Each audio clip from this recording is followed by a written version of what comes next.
اس مادی دور میں اور پرفتن دور میں اگر اپنے آپ کو صاحب ایمان بنا کر اور ایمان کو بچا کر ساتھ لے جانا ہوگا تو ان مسجدوں کے ساتھ تعلق رکھنا ہوگا۔ میں آپ حضرات کے سامنے آج اس مختصر سے وقت کے اندر گفتگو کروں گا مسجد اور نماز، اس کا آپس میں کیا تعلق ہے۔ عظیم دوستو، دنیا میں جہاں سے رب العالمین نے زمین کی ابتدا کی ہے، وہیں پر اللہ رب العزت کی ذات نے سب سے پہلے اپنے گھر بیت اللہ کی تعمیر کروائی۔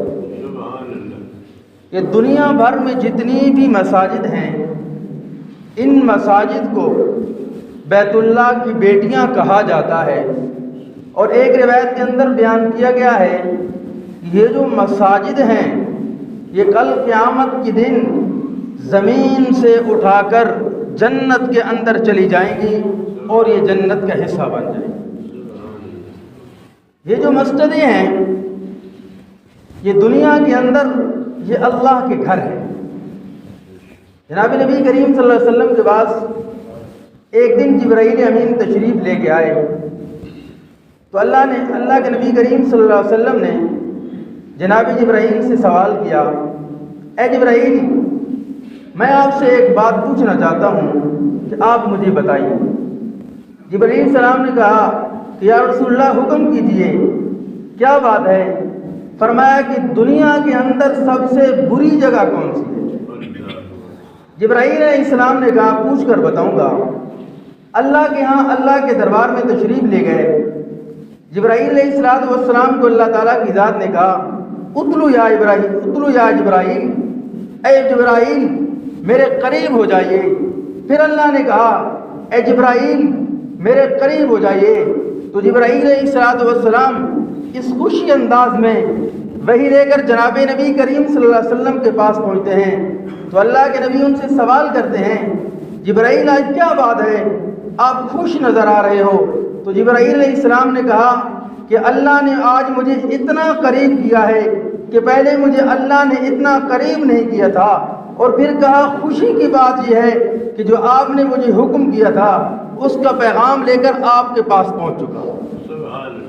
وہ پیغام کیا تھا کہ اے اللہ کے نبی، آپ نے پوچھا تھا کہ دنیا کے اندر سب سے بری جگہ کون سی ہے، تو میں نے اللہ سے پوچھا ہے، تو اللہ نے جواب دیا ہے من احب للہ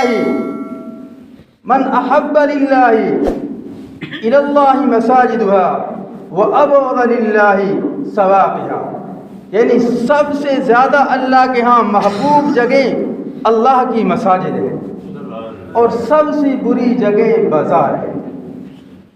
اور ایک روایت کے اندر بیان کیا ہے وَأَنَّ الْمَسَاجِدَ لِلَّهِ فَلَا تَدْعُوا مَن بَنَا لِلَّهِ مَسْجِدًا بَنَى اللَّهُ لَهُ بَيْتًا فِي الْجَنَّةِ، جس شخص نے مسجد بنائی، اللہ کا گھر دنیا میں بنایا، اللہ رب العزت کی ذات اس کو جنت کے اندر ایک عالیشان محل عطا کرے۔ وہ عالیشان محل کیسا ہوگا؟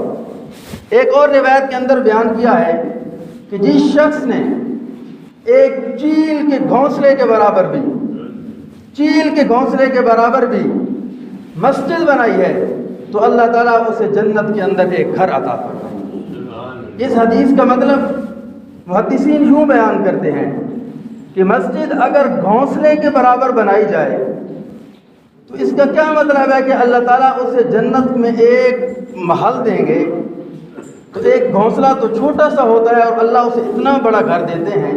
محدثین نے اس کا مطلب ایک یہ لکھا ہے کہ اگر چھوٹی سی مسجد بنائی، ایک دو آدمی وہاں رہ کر نماز پڑھ سکیں تو اللہ تعالیٰ اس کے بدلے میں اسے جنت میں گھر عطا کرے۔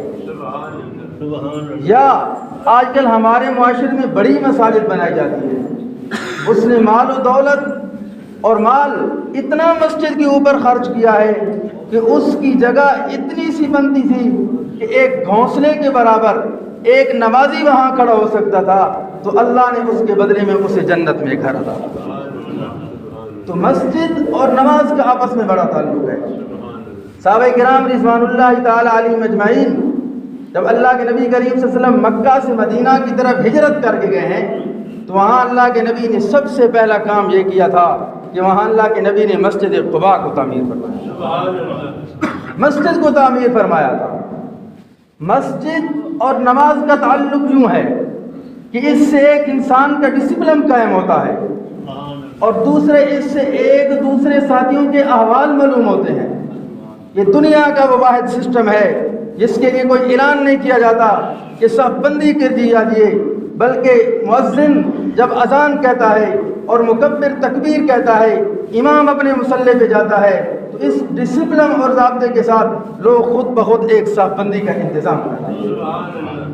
اور اس کے ساتھ دوسرا، صحابہ کرام رضوان اللہ تعالی علیہم اجمعین کہتے ہیں ہمیں اپنے ساتھیوں کے حال و احوال کیسے معلوم ہوئے، یہ ساتھی غریب ہے یا امیر ہے، تو ہمیں پتہ چلا ہم اپنے ساتھیوں کو مسجد میں آنے سے ایک دوسرے ساتھیوں کے حال اور احوال معلوم ہوئے۔ مثال کے طور پر ایک صحابی رسول صلی اللہ علیہ وآلہ وسلم اللہ کے نبی علیہ الصلوۃ والسلام خطبہ دے رہے تھے تو وہ آئے اور بیٹھ گئے۔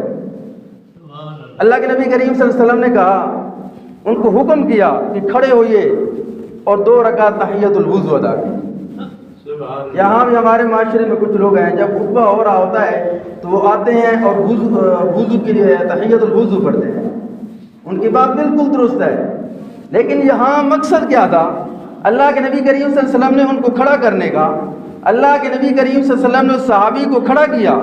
کھڑا کرنے کا مقصد اور مطلب یہ تھا، صحابہ کو دکھانا تھا کہ یہ شخص اتنا غریب ہے، دیکھ لیجئے اس کے کپڑے کیسے ہیں، اس کی بودباش کیسی ہے، اس کے چہرے سے معلوم ہو رہا ہے یہ شخص غریب ہے۔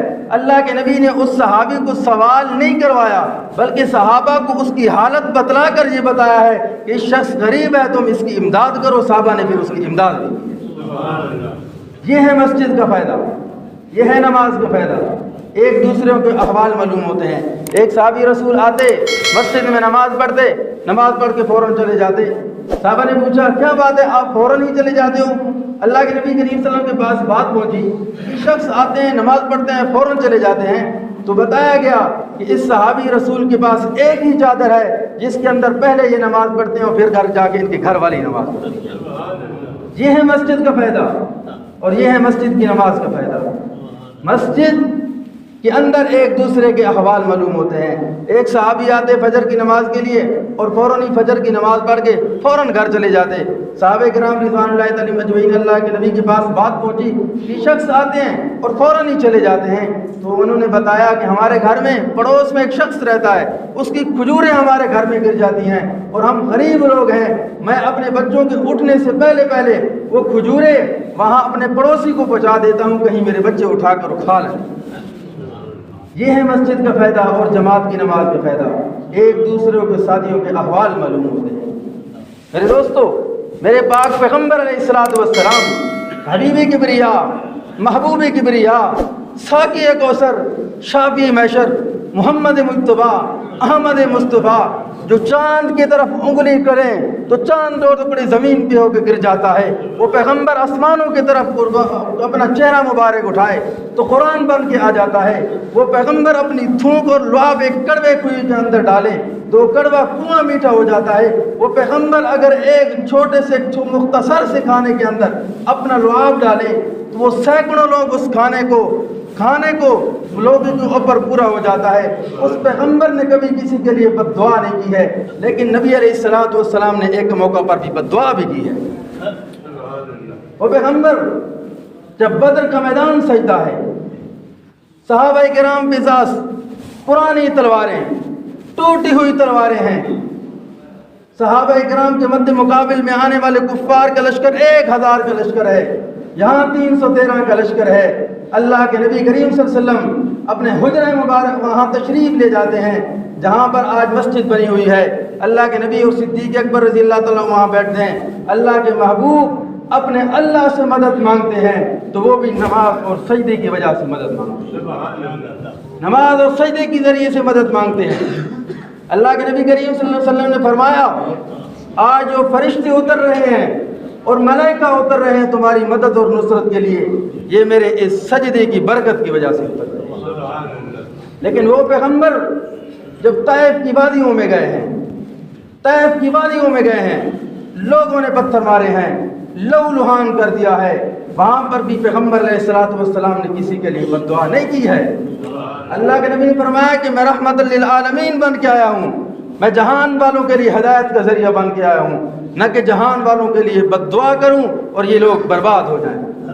لیکن جب احزاب کا موقع آیا، غزوہ احزاب کا موقع آیا، لوگوں نے، مخالفین نے صلاۃ الوسطیٰ چھوڑنے کی وجہ سے اللہ کے نبی کریم صلی اللہ علیہ وسلم نے بد دعا کی تھی کہ اے اللہ ان لوگوں کے گھروں کے اندر بھی آگ ڈال دیجئے، ان لوگوں کے قبروں کے اندر بھی آگ ڈال دیجئے، آج ان لوگوں نے ہماری عصر کی نماز کو فوت کروایا۔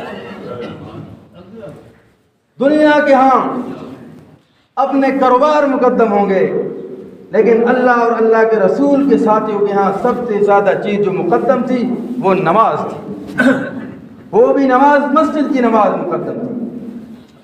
ایک دن ایک صحابی رسول حضرت اسود رضی اللہ تعالیٰ عنہ اور حضرت ابو موسیٰ اشعری، کچھ لوگ حضرت عائشہ صدیقہ رضی اللہ تعالیٰ عنہ کے گھر میں تشریف فرما تھے۔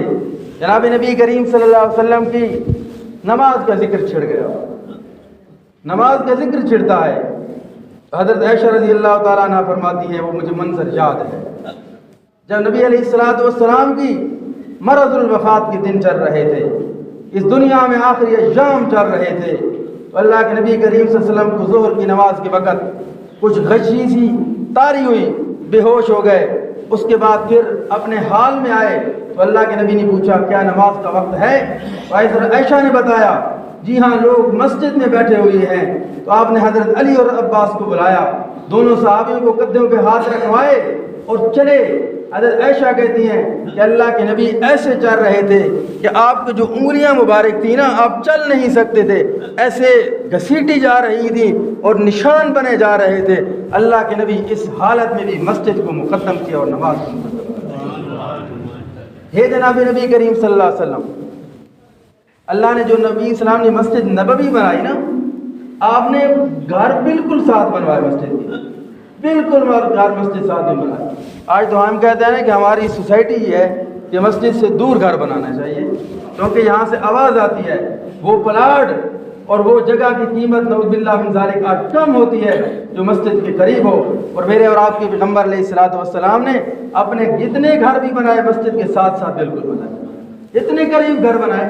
حضرت عائشہ رضی اللہ تعالیٰ عنہ کہتی ہیں کہ جب اللہ کے نبی اعتکاف بیٹھتے تھے تو اپنا سر مبارک باہر کرتے تھے۔ حضرت ان لوگوں نے تو نبی علیہ الصلوۃ والسلام کے جسم سے بھی برکات لی ہیں۔ اللہ کے نبی کریم صلی اللہ علیہ وسلم اپنا سر مبارک باہر نکالتے تو ہم اللہ کے نبی کو سر دھوتے اور کنگھی کرتے، اتنا اللہ کے نبی نے اپنے مسجد کو گھروں کے قریب بنایا۔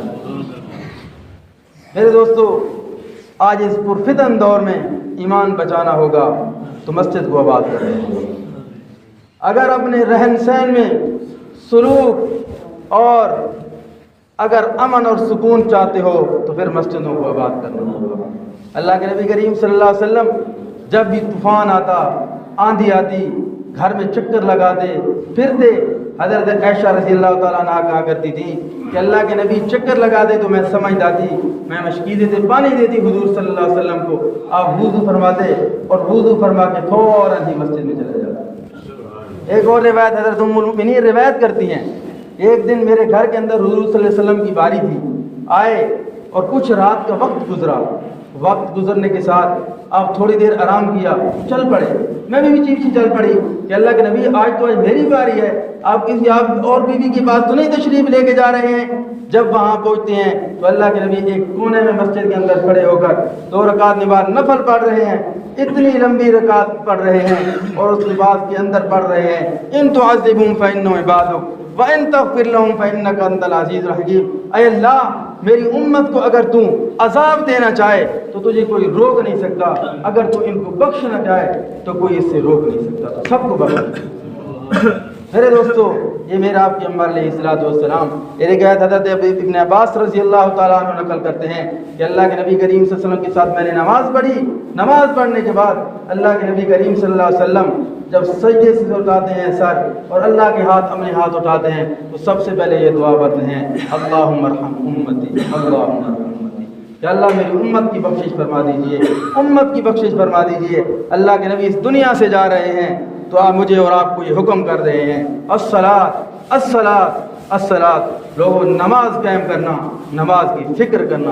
اللہ تعالیٰ سے دعا ہے کہ اللہ تعالیٰ مجھے اور آپ کو 5 وقت کی نماز جماعت کے ساتھ پڑھنے کی توفیق عطا فرمائے۔